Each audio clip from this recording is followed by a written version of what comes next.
Amanhã, dia 3 de outubro, vai ser o Dia Internacional, melhor dizendo, dos dentistas, né? E esse mês ainda, dia 25, é o Dia Nacional do Dentista, do Odontólogo. E para falar sobre isso, a gente convidou aqui um parceiro nosso que, eventualmente, você que é ouvinte nosso, acompanha aqui, porque ele sempre vem nos orientar sobre saúde bucal.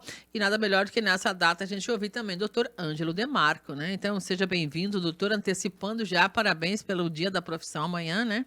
Bom dia. É isso mesmo, Marlene, muito bom dia a todos os nossos ouvintes aqui da Sorriso FM, é muito bom estar aqui, agradecer de coração o convite, né, tantos anos de parceria trabalhando junto, e é uma data lembrada aí há muitos anos, né, por muitos anos aí a gente tá vindo aqui hoje, muito obrigado pelo convite mais uma vez, para poder vir aqui esclarecer para a população, não, né, então, somente são as respostas, né, que movem o mundo, e sim as perguntas também, né, Perfeito. Então a gente vem aqui hoje passar um esclarecimento para a população. Né? Maravilha, doutora, a gente sempre fala mais ou só de saúde bucal, hoje eu quero falar um pouco mais da profissão. O que foi que levou o doutor Ângelo a escolher ser um odontólogo? Essa pergunta eu tenho na ponta da língua, porque o que leva a gente nunca esquece, né, o motivo e tal. Começou há muitos anos, né, com meu pai, somos 2 irmãos, e o mais velho, por estar mais à frente dos negócios naquela época, acabou assumindo a profissão, a propriedade lá no sul, né, propriedade pequena que nós temos lá, o pai falou que queria que estudasse, né, o mais novo eu quero que estude. E por que odontologia? Porque desde criança até...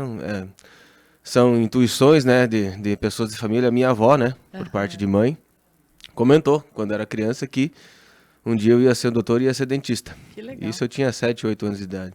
E eu falava pra ela que eu não tinha jeito, vó, porque eu trabalhava na roça e eu tinha as mãos pesadas.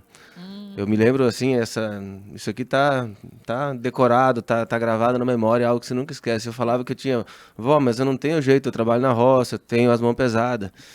E ela falou, meu filho, com os anos tudo se ajeita e o tempo vem, o tempo passa. Então, e por que odontologia? Porque na época a gente era do interior e tinha muito medo de sair de casa e ir muito longe. Então, em Joaçaba, que é Santa Catarina, dava 300 quilômetros de São Miguel do Oeste. Para poder estudar. Para poder estudar. E para nós era uma viagem muito grande, imagina, você demorava... Lá no sul ainda é uma viagem grande. 300 quilômetros, demorava aí para fazer umas 8, 9 horas de ônibus.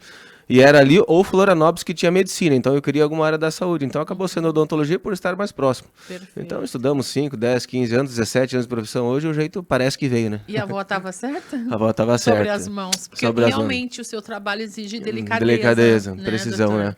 Então foi isso que começou. Foi uma pergunta de surpresa, mas eu estava tão bem preparado, porque me marcou tanto. Que legal, e essas coisas a gente guarda, né? Então, muito Sim. obrigado pela pergunta, porque eu não imaginava que você ia me perguntar isso. E eu consegui expor para as pessoas, a população, um pouquinho de como começa, né? Então tudo começa pequeno, tudo começa devagar. E com treino, habilidade, né? Sim. As coisas vêm. Chega lá. De lá para cá, o que houve de evolução que mais lhe marca, assim, para quem está nos ouvindo? De Perfeito. quando o senhor começou para o que temos hoje? Ótimo. As tecnologias, né? A evolução dos tratamentos. Veja bem, ó, desde que eu formei em 2008, a gente já vem de uma era de formação de odontologia onde que a extração dentária a gente faz, mas em últimos casos, desde que haja a possibilidade de fazer o tratamento no dente, entende? Então, o que mais mudou foi a tecnologia, a questão das técnicas de tratamento, isso evoluiu muito, os equipamentos, os instrumentais, foi algo que e os cursos também de capacitação foi algo que nos facilitou muito, né, para quem buscou esse conhecimento. Então, sem dúvida alguma, eu sempre falo que da geração de que nasceu de 80, na década de 80 para frente, a odontologia já começou, acho que, a ser mudada, 75, 80, de 70, 80. De que forma? Dali para trás, era muita extração dentária. A extração... Não tinha recurso, Não tinha recurso. Né? E era uma modalidade de tratamento. Veja bem, isso não é uma crítica aos profissionais antigos, é só uma questão de conhecimento, porque era o que tinha e era isso. Então, os postos de saúde, os sindicatos aí, era isso que acontecia. Então, no passado, da década de 60 para trás, era a extração dentária. 70 começou a mudar um pouquinho, e 80, né? Eu sou de 84, não perdi nenhum dente, né?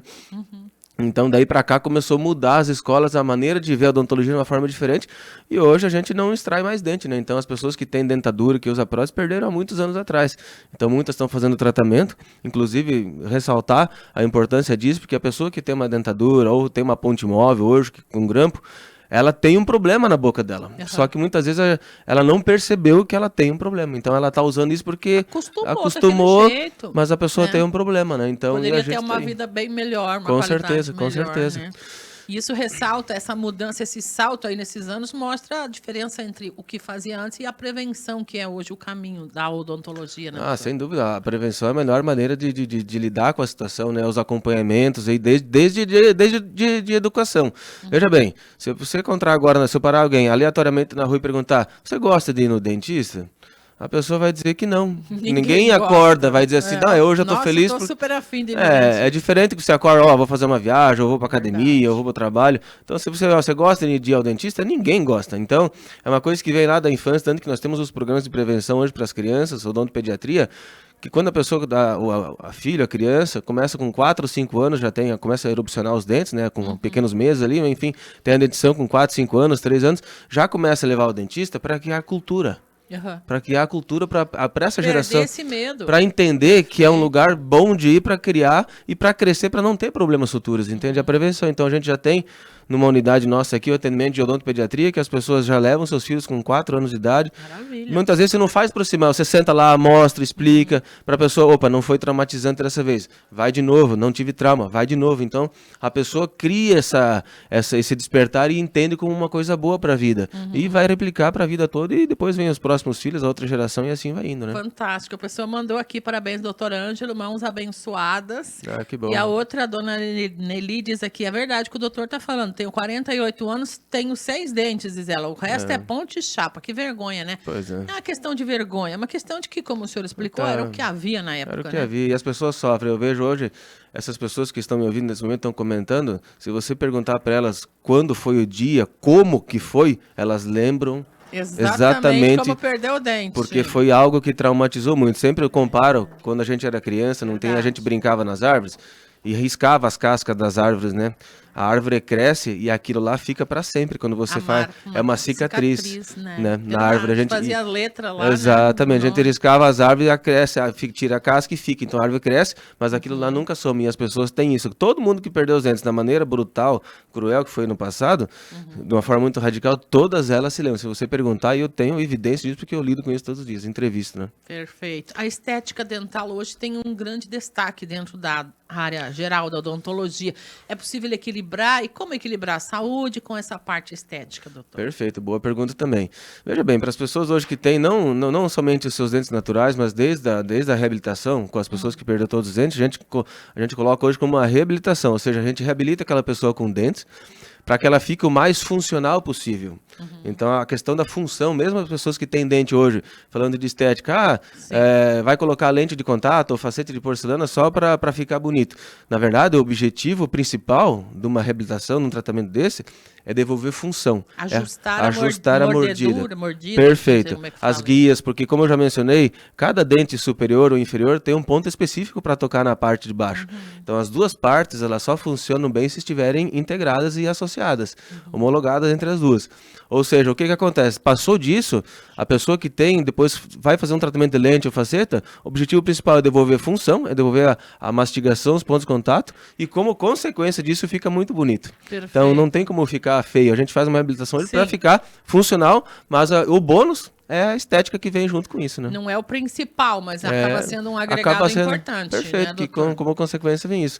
E aproveitando as datas, como você colocou aqui, nós temos 2 datas esse mês, né? Amanhã, como você mencionou, dia 3, é o Dia Internacional Mundial do Dentista. Então, por quê, né? Vamos aos porquês brevemente para as pessoas entenderem. É importante. É importante.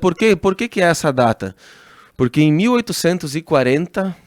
Veja bem, 1840, nos Estados Unidos, numa cidade chamada Baltimore, foi onde foi fundada a primeira escola de odontologia do mundo.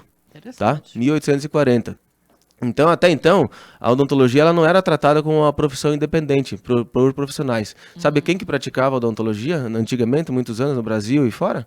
Os barbeiros. Barbeiros. Os barbeiros. Extraía dentes se precisasse. Os artesãos. Por que o barbeiro? Porque ele estava lá no trabalho dele, ele atuava nessa parte do rosto, pescoço e cabeça. E durante o procedimento de parar a barba das pessoas, cortar o cabelo, sobrancelha, fazer o bigode, as pessoas comentavam, se queixavam, tô com um problema no dente. E de forma instintiva e tentando resolver, eles acabaram atuando, extraindo o dente, fazendo pequenos procedimentos sem ter muito conhecimento, né? Mas eu admiro a iniciativa. Salvava eram praticadas por barbeiros, né? Então foi por conta disso. E aí no Brasil, aproveitando, dia 25 de outubro aqui é o Dia Nacional. Por quê? Porque também no Brasil, em 25 de outubro de 1884, tá? 1884, foi onde foi fundada a escola de odontologia que foi associada às faculdades de medicina do Rio de Janeiro e da Bahia. No Brasil já. No Brasil, então foi nessas datas que se consagrou. E no dia 25 de outubro também é o Dia Nacional da Saúde Bucal. Até recente, né? A pessoa perguntou aqui, já que o senhor citou trauma de dentista, como atuar que o filho dela tem? É levar para a clínica onde tem um especialista, preferencialmente? Hábito, perfeitamente. Levar para quebrar essa crença, quebrar esse momento. E a pessoa tem que criar cultura. Atendimento lúdico, atendimento devagar é manejo, né? Criança é manejo. Você não chega e coloca na cadeira e já começa a atender igual um adulto. Então, criança tem que ser todo um manejo, um cuidado. Tem que ter um jeitinho para conquistar a confiança dele e tudo mais. Leve ao dentista com frequência. Hoje, do barbeiro para cá, isso é muito rápido se pensar, né, doutora? É recente, mas assim, avançou tão ligeiro que hoje tem especialistas em várias áreas dentro do odontologia. Né? Veja bem, antigamente os dentistas formavam e faziam tudo. Menos implante, porque não existia. Implante no Brasil tem 50 anos aí. Recente, então as pessoas faziam desde uma restauração, extração, tratamento de canal, prótese. Era uma pessoa só. Então o que acontece? Como as coisas evoluíram, ainda tem muitos, a maioria dos profissionais com consultórios, eles atuam dessa forma. A gente no sistema de clínica integrada, hoje tem meus parceiros de trabalho, os meus profissionais que trabalham comigo, todo mundo que está lá na clínica comigo, na minha equipe, é especialista em alguma atividade, em alguma especialidade. Isso é importante para com certeza, o serviço final, perfeito, porque daí a gente sabe que aqui a pessoa é muito boa, ela é muito boa nisso. Aqui o odontopediatra é muito boa nisso. Então a pessoa tem a segurança que está sendo tratada por um especialista. Eu sou especialista em implante dentário, já fiz mais de 10 mil implantes na minha carreira, então sou muito bom nisso, né? Então as outras coisas fiz, mas hoje eu faço o que está comigo porque realmente tem que ser comigo. Então hoje tem equipe que trabalha comigo que é muito bom, especialista em cada coisa. O povo tem muita curiosidade, tem muita pergunta, Milena, não dá para resumir porque não vai dar tempo de rodar o áudio. Ou a gente roda o áudio ou o doutor responde a pergunta. Pode perguntando se tiver mais alguma coisa. Vamos lá. Teve uma pessoa que mandou aqui pra gente um áudio, né, dizendo que quando ela era mocinha, parece que ela teve cárie, alguma cárie no dente, e o pai dela mandou arrancar todos os dentes. De uma vez só. De uma vez só, até os que não estavam, né? E ela usa dentadura por conta disso. E ela também citou que ela lembra que era nesse estilo aí, era um barbeiro que tirava, fazia a extração dos dentes. Era tipo uma máquina de costura também no pé, o cara embalava, fazia para fazer aquela, imagina o equilíbrio da mão. A força. A pessoa tocava, tinha uma máquina de costura, você tocava no pé para poder tirar a cárie, veja bem. Que loucura. Então, na época, muitas vezes deixava antigamente a criança lá, essa moça aí, provavelmente essa senhora deve ter passado, às vezes deixava com 12, 13 anos, pensa bem, deixar um filho, você leva um filho hoje, deixa num consultório médico e sai, veja bem como é que era isso. Vai preso, o você cidadão vai preso. Antigamente a pessoa deixava lá e saía, depois ia lá e voltava. Era traumatizante. Ainda bem que evoluímos, né? Ainda bem que evoluímos. Hoje você não deixa um filho desamparado.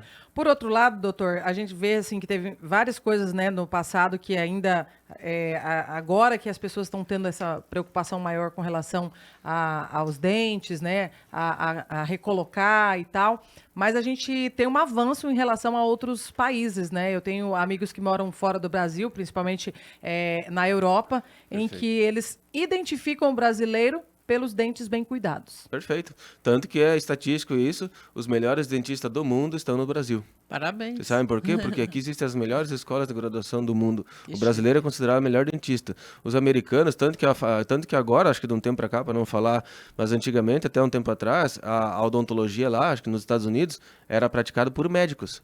Não existia faculdade de odontologia, a não ser agora se mudou, mas até a última informação que eu tenho, que era uma faculdade, é uma especialidade da medicina. Então os médicos focam no corpo total e como profissionais dessa área da odontologia, eu tenho amigos, clientes americanos, inclusive parceiros lá que falam que realmente o serviço odontológico lá, ela é a profissão mais bem paga dos Estados Unidos é a odontologia. Em virtude dessa falta de profissionais. Falta de profissionais, porque as pessoas focam na saúde do corpo e é os médicos que fazem os tratamentos lá. Tanto que tem muito americano, europeu que vem para o Brasil fazer tratamento, porque é muito caro, tu imagina. É a profissão mais bem paga. E o americano, muitas vezes, eles não são tão vaidosos, eles estão preocupados muito mais com mastigar, eles querem comer. Eles não são tão vaidosos. E nem sempre tão bem, né, nem doutor? Sempre comer tão bem. ainda para engordar mesmo. Que não é comer bem, não é comer para engordar. Tem todo esse detalhe. Doutor, nosso tempo passou muito rápido, a gente Que teria que fazer bom. mais 2 blocos aqui, né? Mas foi Tranquilo. muito bom saber um pouquinho mais do senhor, desta profissão maravilhosa, e eu tenho certeza que haverá outras oportunidades para a gente falar. O senhor quer deixar mais algum recado para quem está nos ouvindo, em virtude das datas aí? Perfeito, agradecer a população aí mais uma vez, só para finalizar aqui, dizer que eu estou muito contente de poder ter escolhido essa profissão. Através dessa profissão eu consegui desenvolver dentro de mim um ser, uma capacidade que até então, antigamente, eu não tinha essa informação, mas com muito treino, muito esforço, muita dedicação, fé em Deus, acreditar, eu consegui hoje me tornar um profissional aí conhecido na cidade, aceito pela população. Pude, através do meu conhecimento, das minhas técnicas, aí, da minha equipe, minha estrutura, meu ambiente, proporcionar aí alívio da dor, do sofrimento das pessoas, né? Isso é maravilhoso. Proporcionar para vocês uma experiência diferente da odontologia e poder devolver para você aquilo de tão precioso que foi os seus dentes, que antigamente as pessoas tiravam os dentes, teve a fase que achava que era bonito, né, pessoal? Também os dentadores, as pessoas tiravam os dentes para mostrar, mas hoje, Que depois de loucura. tantos anos, as pessoas entendem como é traumatizante isso. Tanto que chega gente lá que muitas vezes tem que tirar. Tem só os da frente e embaixo, como acontece, e a pessoa tá tão apaixonada por aqueles dentes que ela tenta salvar. Porque só tem Porque só tem aquele porque ela entendeu o que foi importância. durante a vida dela. Então, de coração, só tenho gratidão a Sorriso e a toda a população, as cidades vizinhas, Feliz Natal, Vera, Nova Biratã, Ipiranga também, Boa Esperança, que busca o Instituto Ângelo Demarco fazer seu tratamento. Só gratidão a Deus e dizer que a gente está cada vez mais treinado e afiado aí para poder fazer para vocês cada dia melhor, uma opção de tratamento melhor e conforto para vocês aí. Maravilha, Que não é parabéns. luxo, né? Qualidade de vida, né, doutor? Necessidade, eu sempre falo, você que está sem dente, que usa uma dentadura, usa uma ponte móvel, você tem um problema na sua boca. Isso é um problema que você está acostumado a conviver. Mas a longo prazo as consequências vêm. Então, busque tratamento que tem solução hoje Pra as melhores muita possíveis, coisa. né?